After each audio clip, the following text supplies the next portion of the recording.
Welcome to EMO Lacrosse, where we talk everything field lacrosse. The World Championships have been absolutely fantastic. Over 130 games on ESPN Plus, games on ESPN.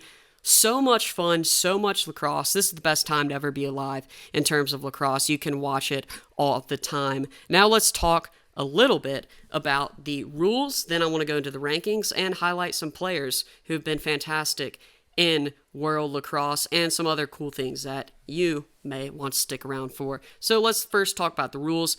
A lot of people have been bringing up the point that the game is very slow compared to PLL or compared to the collegiate game. It's mostly because, and there are a couple other rules, but mostly because there's no shot clock. This is what I'll say. I would love to have a shot clock 100%. I love the shot clock. Makes the game faster, more entertaining, and easier for a goalie, and I'm a goalie. But I will say this. Shot clocks are expensive. There are a lot of countries that are developing in lacrosse. Lacrosse is already an expensive sport. We need to keep those costs down to grow the sport. If the World Championships don't have a shot clock because of that, I think it's fine. They will one day, just not today. And you know what? I'm thankful that we have lacrosse that's exciting on the world stage. Let's talk a little bit about the pools and the pool play.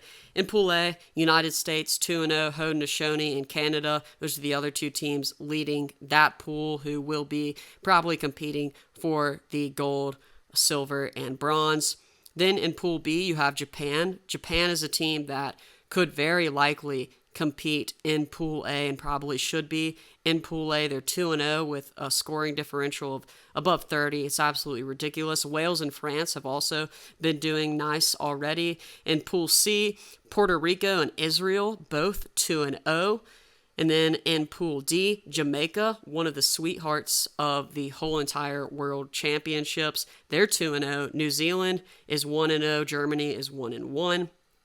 Then in Pool E, Italy, who has Matt DeLuca, PLL goalie, 2-0. Scotland, also 2-0. And then in our final pool, Ireland is 2-0 with Latvia at 1-0 and Netherlands at 1-1. So lots of competition here already, and it's been very fun to watch. Got a lot of close games. Let's highlight another really cool thing. How about Uganda making an appearance, losing badly to Japan, but I love how they responded. After getting beat 18-0 by Japan, one of the best teams in the entire tournament, you know, they could have just been really angry. I'm sure there was anger there. I'm not saying that there wasn't, but after the game, they went and took pictures, they went and mingled, and you could tell that they just love lacrosse, and to me, that's so special.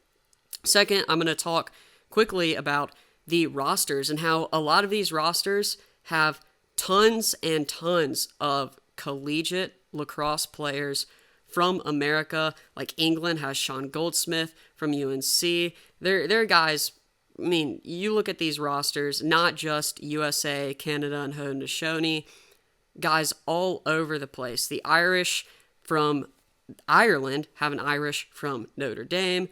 I mean, it's really cool to see how the game is growing. And a lot of these guys, yes, are really like Americans, but I think that it's good that these players can go to countries where they have, you know, descending from, and they can teach these countries that are learning lacrosse and growing in lacrosse a thing or two about lacrosse, not only skills-wise, but philosophies, practicing-wise. They can give coaches some really, really good tips and tricks, and they can grow the game. So I'm really excited to see what happens in the World Championships. I'm most excited to see what Japan does, because I do believe that they are top tier quality and they should be in Pool A. How will they compete as the games go on? I'm just so thankful that we have lacrosse at this level, at this exposure, and we can watch just this much lacrosse. It's so much fun.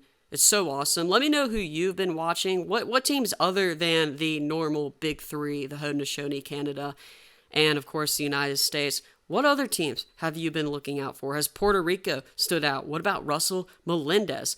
What about some other teams like Jamaica, Korea, Latvia, Mexico, Netherlands, New Zealand?